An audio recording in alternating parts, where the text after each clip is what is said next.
What is up, everyone? Welcome back to another boxing recap video for All Takes No Whiffs. I'm Alex, and that's Christian, and we're going to be recapping the Showtime card from last weekend, Brandon Figueroa versus Magsayo, and also talking about Jarrett Hurd and his loss against Jose Armando Resendiz.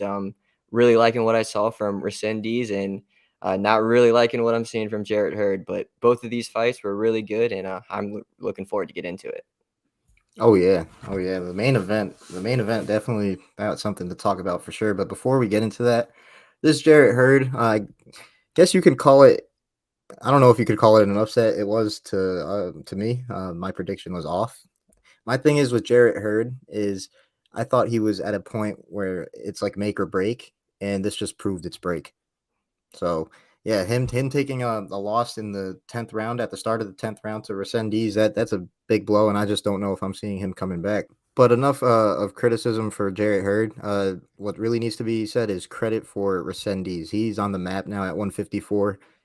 He put on an insane performance. Honestly, the fight looked a little even early on, but then Resendiz just took over, and from then on, Hurd got cooked, and it was obvious. They stopped it early in the 10th round because his lip was hanging off of his face. Basically, he had a bad laceration there, and I don't want to say this is the end of Jarrett Hurd, but It's getting close. yeah, he's probably got another fight or two in him.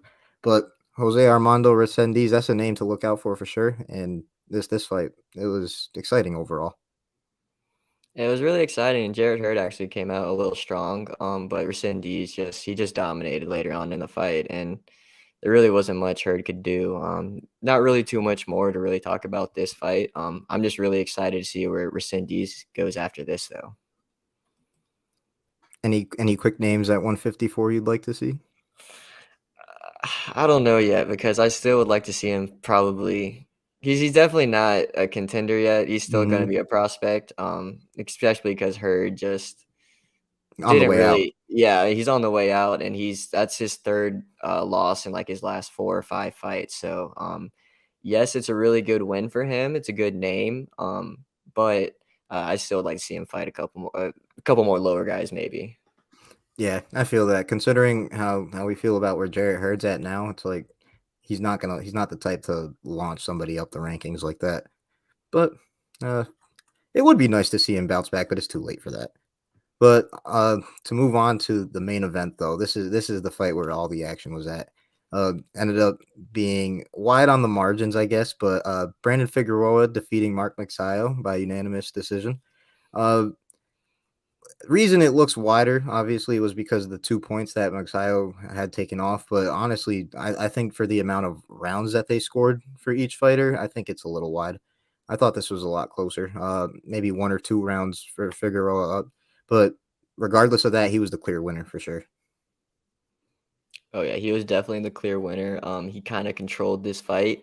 There was at times where Magsayo had like really good flurries. He had a Hmm. four-piece combination at some point. He had a five combination. He even had a six combination at some point that was super smooth, to be honest. Even the Hmm. 5-1 was. The 4-1 was too, but there was at times where he looked really good. He actually came out really strong in the beginning of the fight, but once the fight got on, Figueroa kind of figured him out and everything. I really liked what he was doing at first, to be honest. He was kind of switching between southpaw and orthodox.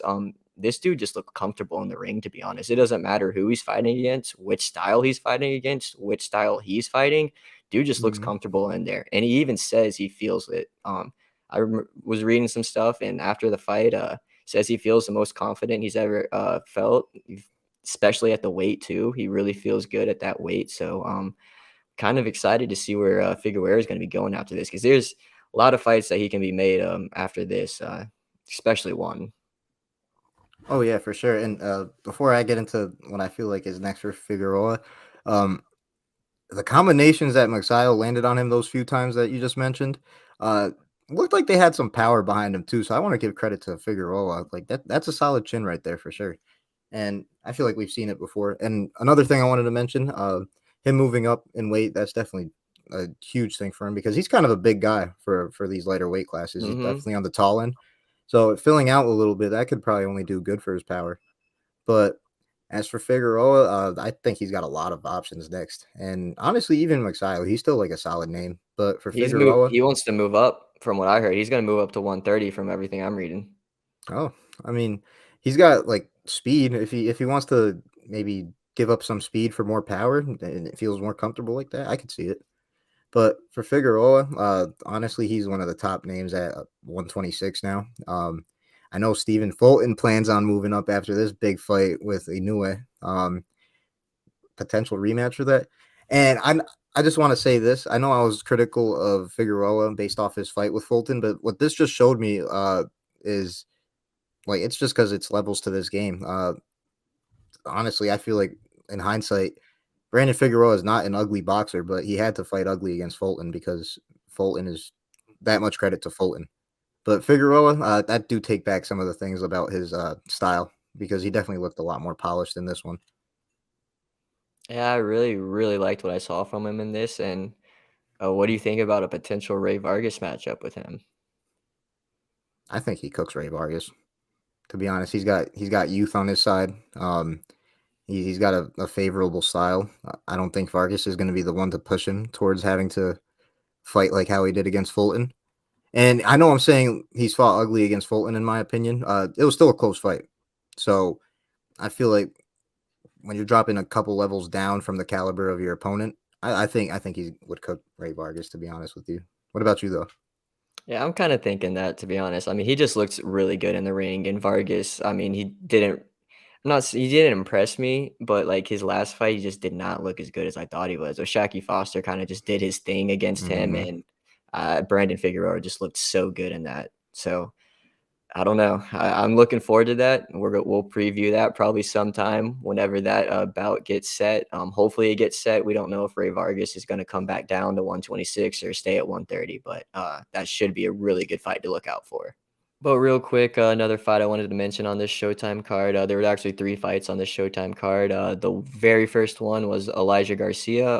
This dude is legit. He's 19 years old. I think he's 13 or 14-0 now. He had a nice KO in the fourth round on this card. I'm really looking forward to seeing how this guy is going to progress because this dude's already pushing, saying he wants a world title at age 20, and he's 19 years old. After the fight, he looked cool, calm, and collective in that interview, and it was kind of funny because he actually asked the person who was interviewing him if he was the number ranked 9 fighter in that division now because he beat the number ranked 9 fighter. It Hmm. was really funny, honestly.